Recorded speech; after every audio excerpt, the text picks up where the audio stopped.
ഈ ക്രിസ്ത്യൻസിൻ്റെയൊക്കെ കല്യാണത്തിന് പോകുമ്പോൾ കിട്ടുന്ന ഒരു അച്ചാർ, ക്യാരറ്റും മാങ്ങയും കൂടി ഇട്ട് വെള്ളയ്ക്ക് വെക്കുന്ന അച്ചാർ ഭയങ്കര രുചിയാണ് കേട്ടോ ഈ ഒരു അച്ചാറിന്. അപ്പോൾ നിങ്ങൾ ഇതുവരെ ട്രൈ ചെയ്ത് നോക്കിയിട്ടില്ലെങ്കിൽ ഒന്ന് ട്രൈ ചെയ്ത് നോക്കുക. ഞാൻ ഈ ഒരു അച്ചാർ ഫസ്റ്റ് ടൈം കഴിക്കുന്നത് കല്യാണം കഴിഞ്ഞ് വന്ന സമയത്ത് ഉമ്മച്ചി ഇട്ട് തന്നിട്ടാണ് കേട്ടോ. അന്നോട്ടെ എൻ്റെ ഒരു ഫേവറേറ്റ് അച്ചാറാണ് ഈ ഒരു അച്ചാർ. ഭയങ്കര രുചിയാണ്, ഭയങ്കര എളുപ്പമാണ് കേട്ടോ ഉണ്ടാക്കാനായിട്ട്.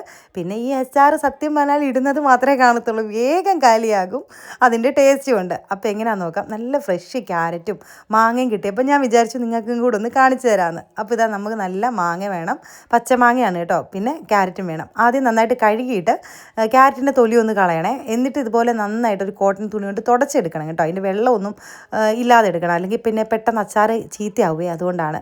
അപ്പോൾ അതെല്ലാം കൂടെ നന്നായിട്ടൊന്ന് തുടച്ച് മാറ്റി വെച്ചിട്ടുണ്ട്. ഇനിയിപ്പോൾ മാങ്ങ നമുക്കിത് ഇതുപോലെ രണ്ടും നീളത്തിലാണ് കേട്ടോ അരിയേണ്ടത്. അപ്പോൾ ഇതുപോലെ ഒന്ന് വട്ടത്തിൽ കട്ട് ചെയ്തിട്ട് ഒന്ന് വീണ്ടും അതിൻ്റെ സെൻറ്റർ പോർഷനും കൂടെ കട്ട് ചെയ്തിട്ട് ഈ ഒരു പരുവത്തിൽ ഒന്ന് അരിഞ്ഞെടുക്കണം കേട്ടോ. അപ്പം ഞാൻ മാങ്ങയെല്ലാം ഒന്ന് അരിഞ്ഞെടുത്തിട്ടുണ്ട്. ഇനിയിപ്പോൾ നമുക്ക് ക്യാരറ്റ് അരിഞ്ഞെടുക്കാം. ക്യാരറ്റും അതുപോലെ തന്നെ ഇതുപോലെ രണ്ടായിട്ട് കട്ട് ചെയ്തിട്ട് നമ്മൾ ചെറിയ ചെറിയ പീസുകളാക്കി കട്ട് ചെയ്തിട്ട് ഈ ഒരു കനത്തിൽ ഇങ്ങനെ വേണം അരിഞ്ഞെടുക്കാൻ. ഈ ഒരു നമ്മൾ അച്ചാറിനൊക്കെ ഇല്ലേ, അരിഞ്ഞെടുക്കുന്നതിലും ഉണ്ട് കേട്ടോ അതിൻ്റെയൊക്കെ ഒരു ടേസ്റ്റ്. അപ്പോൾ ഈ മാങ്ങാച്ചാറിന്, ഈ ക്യാരറ്റ് മാങ്ങാച്ചാറിന് ഇങ്ങനെ വേണം അരിഞ്ഞെടുക്കാനായിട്ട്. അപ്പോൾ എല്ലാം നീളത്തിൽ ഞാനിത് അരിഞ്ഞ് വെച്ചിട്ടുണ്ട്. ഇനിയിപ്പോൾ നമുക്ക് ഇഞ്ചിയും വെളുത്തുള്ളിയും പച്ചമുളകും കൂടെ വേണം അരിഞ്ഞെടുക്കാനായിട്ട്. അപ്പോൾ ആദ്യം നമുക്ക് ക്യാരറ്റും മാങ്ങയും ഒന്ന് അരിഞ്ഞ് മാറ്റി വയ്ക്കാം. ഇതിന് ഉപ്പൊന്നും ഇട്ട് തിരുമ്മിയൊന്നും വെക്കണ്ട കേട്ടോ. നമുക്കിത് ഡയറക്റ്റ് അങ്ങനെ ഇൻസ്റ്റൻ്റായിട്ട് അച്ചാറിടാം. അപ്പോൾ നമ്മൾ ക്യാരറ്റ് മാങ്ങ മാറ്റി വെച്ചു. ഇനിയിപ്പോൾ ഇഞ്ചിയും വെളുത്തുള്ളി പച്ചമുളക് അതും കൂടെ ഒന്ന് അരിഞ്ഞെടുക്കാം. ഇഞ്ചിയുടെ തൊലിയെല്ലാം കളഞ്ഞ് കഴുകിയെടുത്തുകൊണ്ട് വന്നിട്ടുണ്ട്. എന്നിട്ട് ഇതുപോലെ നീളത്തിൽ അതും ഒന്ന് അരിഞ്ഞെടുക്കണം കേട്ടോ. ഇതിലിടുന്ന ഇഞ്ചിയും പച്ചമുളകും വെളുത്തുള്ളിയും എല്ലാം കഴിക്കാനായിട്ട് നല്ലതാണ്. നമ്മൾ കളയത്തേയില്ല കേട്ടോ, കടിച്ച് തിന്നും. അതിലേക്ക് ആ ഉപ്പും പുളിയൊക്കെ ഇറങ്ങുമ്പോഴേ ഒരു പ്രത്യേക രുചിയാണ്. അപ്പോൾ ഇഞ്ചി നീളത്തിൽ അരിഞ്ഞ് മാറ്റി വെച്ചു.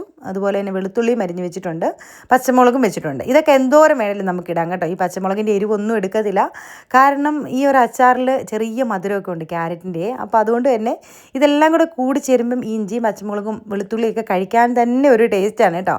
അങ്ങനെ എല്ലാം അരിഞ്ഞ് വെച്ചിട്ടുണ്ട്. ഇനി നമുക്ക് അച്ചാറിടാം. ഞാനിതാ കടായി വെച്ചിട്ടുണ്ട്. അതിലേക്ക് നല്ലെണ്ണയാണ് ഒഴിച്ചു കൊടുത്തത്. നല്ലെണ്ണയാണ് ഒന്നുകൂടെ നല്ലത്, വെളിച്ചെണ്ണയാണെങ്കിലും കുഴപ്പമില്ല. നല്ലെണ്ണയാകുമ്പം അച്ചാർ കേടാവാതെ ഒരുപാട് ദിവസം നമുക്ക് വെക്കാൻ വേണ്ടി പറ്റുമേ. അപ്പോൾ ഞാൻ നല്ലെണ്ണയാണ് എടുത്തിട്ടുള്ളത്. പിന്നെ അതിലേക്ക് ഉലുവ ഇട്ട് കൊടുത്തു, കടുകും ഇട്ട് കൊടുത്തു. അത് രണ്ടും കൂടെ നന്നായിട്ടൊന്ന് പൊട്ടി മൂത്ത് വന്നപ്പോൾ അതിലേക്ക് നീളത്തിൽ അരിഞ്ഞ് വെച്ചിട്ടുള്ള ഇഞ്ചിയും വെളുത്തുള്ളിയും പച്ചമുളകും ചേർത്ത് കൊടുക്കുകയാണ്.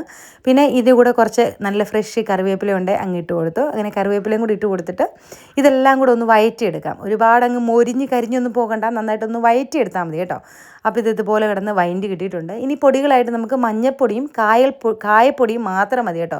വേറെ പൊടികളൊന്നും എക്സ്ട്രാ ചേർക്കണ്ട. ഈ ഒരു അച്ചാറിന് നമ്മൾ ഇത് മാത്രമേ ചേർക്കുന്നുള്ളൂ. പച്ചമുളകിന് പകരം നിങ്ങൾക്ക് കാന്താരി കയ്യിലുണ്ടെങ്കിൽ കാന്താരി ഇട്ട് കൊടുത്താലും അടിപൊളിയാണ്. ഇപ്പോൾ ഇവിടെ കാന്താരി ഇല്ലായിരുന്നു, ഞാൻ ഈ കാന്താരി വെച്ചിട്ടും ഇതുപോലെ അച്ചാർ വയ്ക്കാം. ഇനി നമുക്ക് വിനാഗിരി ചേർത്ത് കൊടുക്കാം. ഞാനിവിടെ 1 കപ്പ് വിനാഗിരി ചേർത്ത് കൊടുത്തിട്ടുണ്ട്. വെള്ളം ഒന്നും ചേർക്കേണ്ട, വിനാഗിരി മതി കേട്ടോ. മാങ്ങയുടെ പുളിക്കനുസരിച്ച് വേണം വിനാഗിരി ചേർത്ത് കൊടുക്കാൻ. ഞാനിപ്പോൾ 1 കപ്പേ ചേർത്ത് കൊടുത്തിട്ടുള്ളൂ, അത് മതിയാവുകയെ. പിന്നെ ഇതിലേക്ക് ആവശ്യത്തിനുള്ള ഉപ്പിട്ട് കൊടുക്കാം. ഒരു 1.5 ടേബിൾ സ്പൂൺ ഇട്ട് കൊടുത്തു. പിന്നെ വേണമെങ്കിൽ നമുക്ക് നോക്കിയിട്ട് ഇട്ട് കൊടുക്കാവേ. എന്നിട്ട് ആ വിനാഗിരി ഒന്ന് തിളച്ച് വരുമ്പോൾ അതിലേക്ക് നമുക്ക് ക്യാരറ്റ് ഇട്ട് കൊടുക്കാം. ആദ്യം ക്യാരറ്റ് ഇട്ട് കൊടുക്കണം.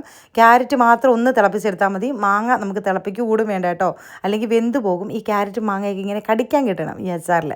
അപ്പോൾ ക്യാരറ്റ് ഇട്ട് കൊടുത്തിട്ട് ജസ്റ്റ് ഒന്ന് ഇളക്കി കൊടുക്കാം. ചെറുതായിട്ടൊന്ന് തിളച്ച് വന്നാൽ മതി. തിളച്ച് വരുമ്പോൾ തന്നെ നമുക്ക് മിക്സ് ചെയ്തിട്ട് നമ്മുടെ മാങ്ങ ഇട്ട് കൊടുക്കാവേ. മാങ്ങ ഒന്നും വെന്ത് പോകരുത്, പ്രത്യേകം ശ്രദ്ധിച്ചോണം.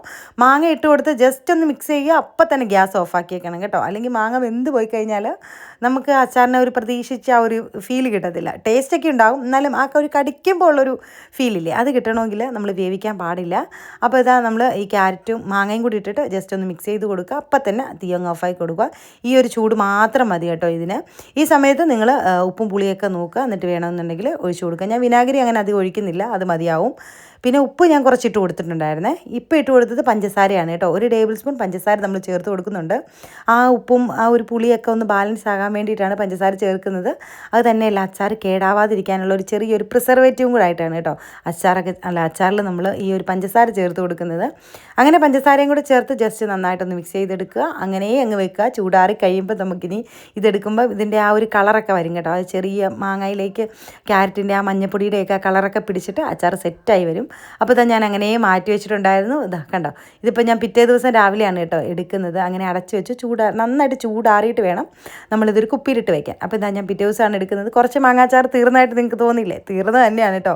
ഇതിങ്ങനെ ഇടുമ്പോൾ തന്നെ ഇത് കഴിക്കാനായിട്ട് നല്ലതാണ്. ആ ഉപ്പും പുളിയൊക്കെ കറക്റ്റ് പെട്ടെന്ന് അതിലേക്ക് പിടിക്കും കേട്ടോ. അതുകൊണ്ട് ഇടുമ്പോൾ തന്നെ കഴിക്കാൻ പറ്റുന്നൊരു അച്ചാറാണ്. ഒട്ടും വെക്കേണ്ട കാര്യമൊന്നുമില്ല. പിന്നെ ഇതിൻ്റെ ടേസ്റ്റ് കൊണ്ടിട്ട് വെക്കേണ്ടി വരത്തില്ല, പെട്ടെന്ന് തന്നെ തീർക്കുവേ.